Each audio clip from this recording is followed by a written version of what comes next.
Assalamualaikum warahmatullahi wabarakatuh. Bismillahirrahmanirrahim. Nahmaduhu wa nusalli wa nusallim ala rasulihil karim wa ala alihi wa sahbihi ajma'in, amma ba'd.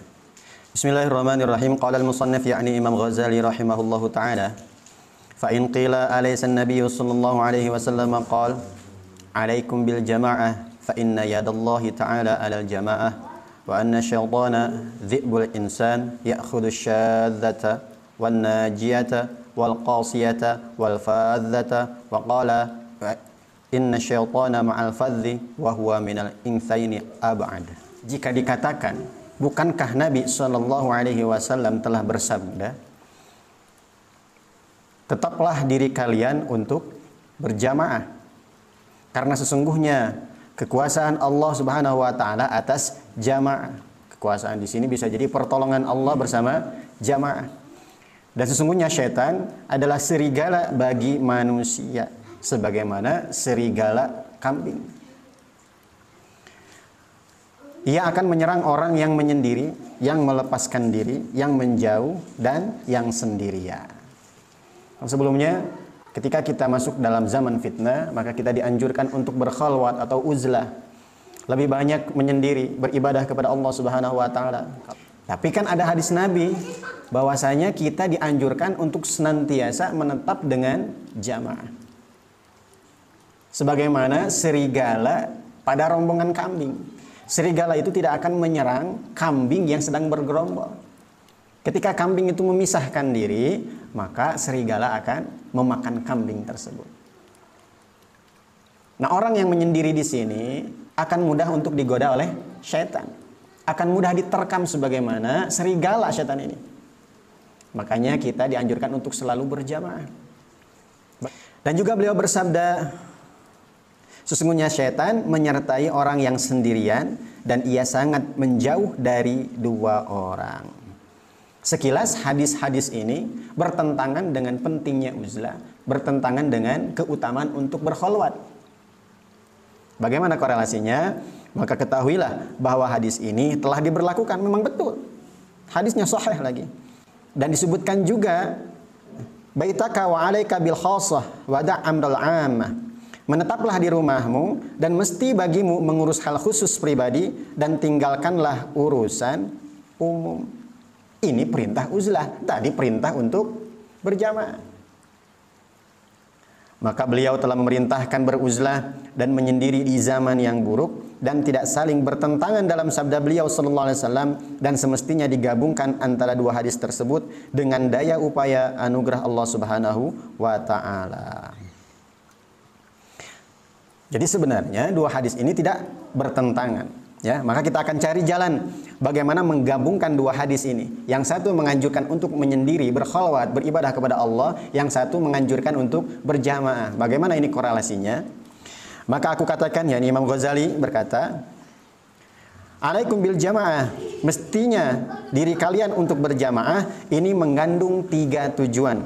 Tujuan pertama, bahwasanya yang dimaksud dengannya adalah dalam hal beragama dan hukum.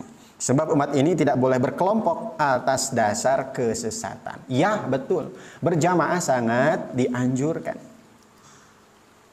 Cuman yang dimaksud dengan jamaah ini adalah berkumpul dalam agama dan juga hukum.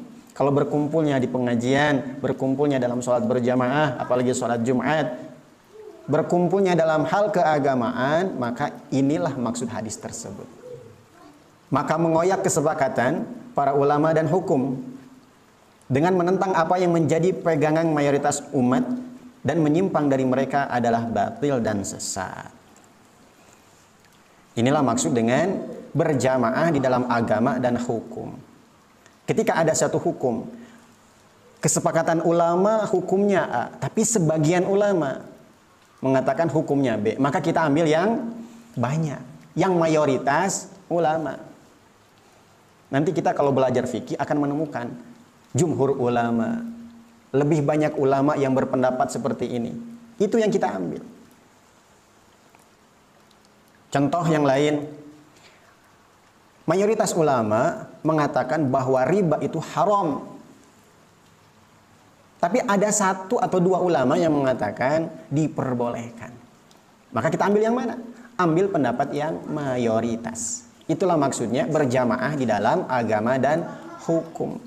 Kalau mazhab kita menggunakan yang namanya ijma' ulama. Nah, nanti kita akan menemukan ketika mau masuk bulan Ramadan, mana ijma' ulama Indonesia. Kalau ijma' ulama Indonesia mengatakan bahwa besok adalah Ramadannya, kita ikuti. Karena ijma' ulamanya seperti itu. Jangan ambil yang sebagian.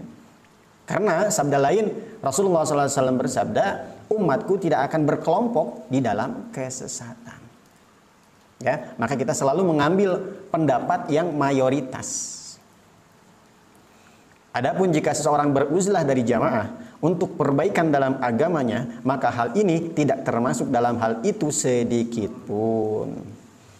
Jadi kalau seseorang berkholwat, kalau seseorang ini beruzlah dan niatnya untuk menyelamatkan agama, maka tidak termasuk dalam hadis ini.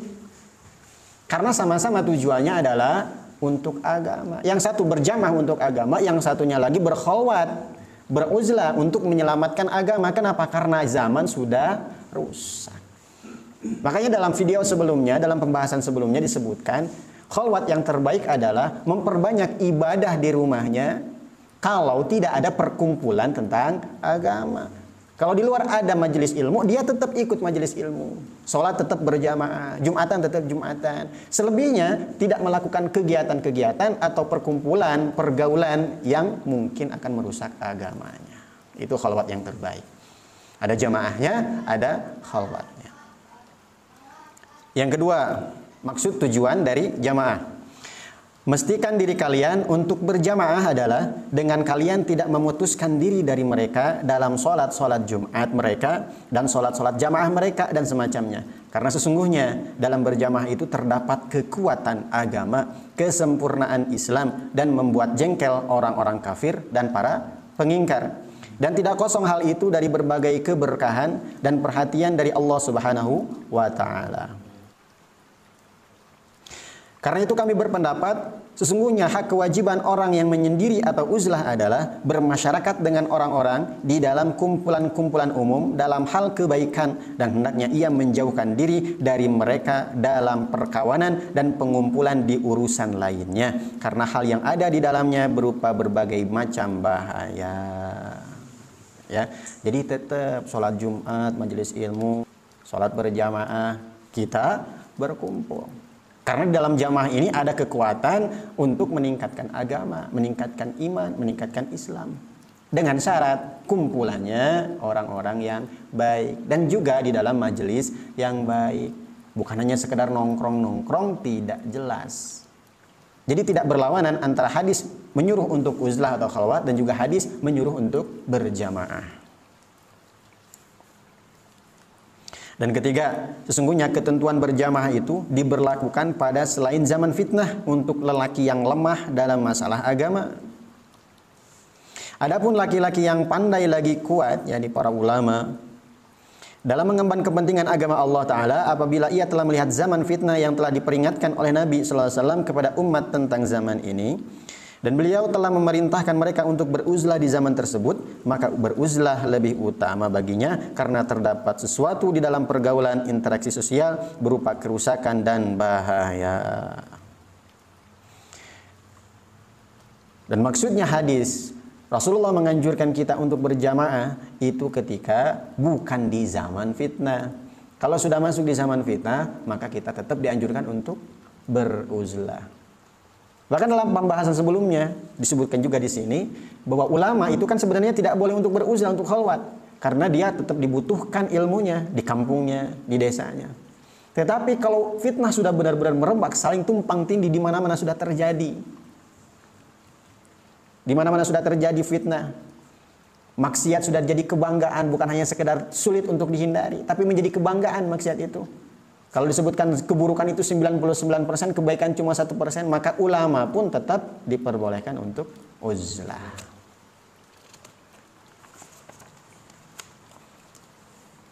Dan tetap sepatutnya baginya hendaknya ia tidak memutuskan diri dari kumpulan-kumpulan Islam dan kebaikan-kebaikan umum. Dan jika ia hendak menyendiri dari manusia lain sekaligus secara total, maka hendaknya ia tinggal di puncak gunung atau di tengah padang Sahara demi kepatutan yang diyakininya dalam agamanya. Jadi tetap berkholwat, memperbanyak ibadah menyendiri di rumahnya, tetapi tetap harus berkumpul dalam hal-hal kebaikan, majelis ilmu, sholat Jumat dan sebagainya. Kalau memang betul mau menyendiri total, maka harus pergi ke gunung atau ke hutan yang mana tidak ada suara azan di situ. Jadi intinya hadis-hadis Nabi ini tidak bertentangan, pasti ada korelasinya. Kemudian aku katakan, aku tidak melihat seorang lelaki semacam ini dimanapun ia berada, melainkan Allah Azza wa Jal memungkinkan orang itu menghadiri sholat-sholat jamaah dan Jumat dan semua kumpulan-kumpulan Islam. Maka ia mesti hadir agar tidak terlewatkan olehnya bagian ganjaran dari ibadah-ibadah tersebut juga. Karena sesungguhnya segala kumpulan Islam di sisi Allah Subhanahu wa taala berada pada satu kedudukan istimewa meskipun masyarakat telah berubah atau zaman fitnah dan berbuat kerusakan. Jadi tetap yang namanya kumpulan-kumpulan agama ini kedudukannya sangat istimewa.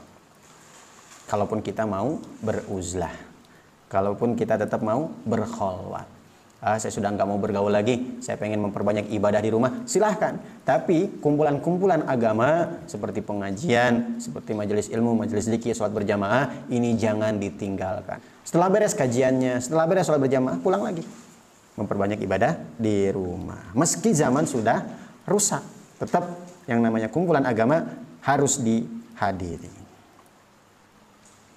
Demikianlah kami telah mendengar tentang perilaku para wali abdal, bahwasanya mereka tetap menghadiri kumpulan-kumpulan Islam dimanapun mereka berada, dan mereka berjalan di permukaan bumi sekehendak mereka, dan sesungguhnya bumi bagi mereka itu selangkah kaki mereka saja. Para wali abdal yang kalau seandainya mereka melihat zaman ini rusak, zaman ini sudah termasuk zaman fitnah, tetap kalau ada kumpulan-kumpulan agama mereka menghadirinya. Apalagi wali abdal itu, dunia itu seperti selangkah bagi mereka. Ada kebaikan, kumpulan-kumpulan di Mekah, dia langsung ada di sana. Wallahu alam seperti bagaimana caranya, kaifiatnya bagaimana, hanya Allah Subhanahu wa taala yang tahu. Itu kan wali abdal, wali pilihan Allah Subhanahu wa taala.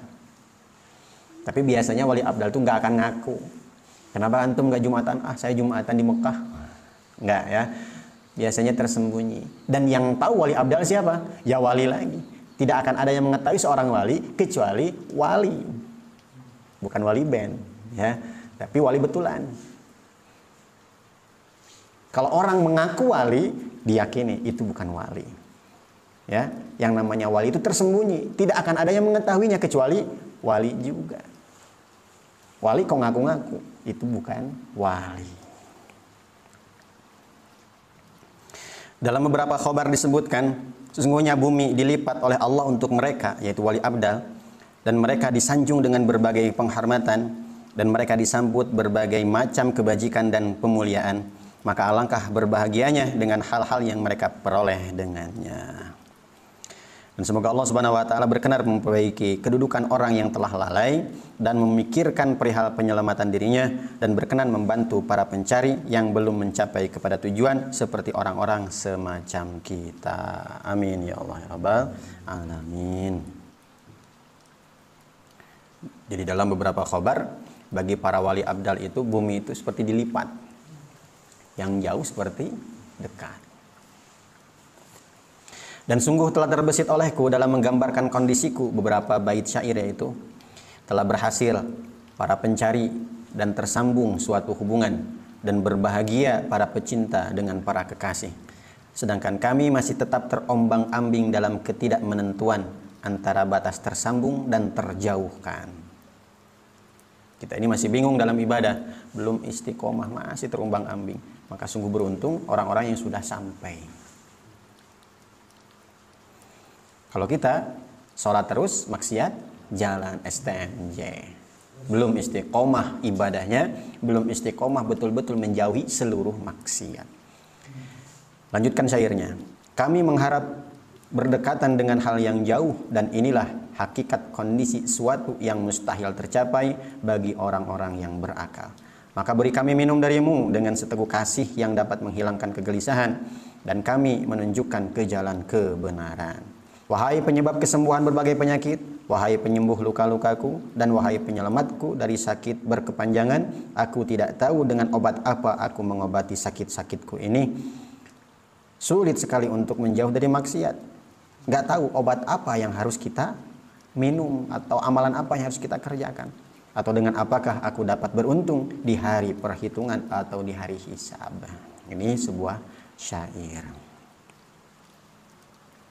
Di antara maksud yang terakhir ini, dan dengan apakah aku dapat beruntung di hari perhitungan, takut dengan hisab nanti di akhirat. Makanya Imam Ja'far As-Shadiq beliau mengatakan jangan sepelekan amalan-amalan kecil, ibadah-ibadah yang nilainya kecil, nampaknya ternilai kecil. Seperti bersedekah walaupun hanya sekedar 2.000 rupiah.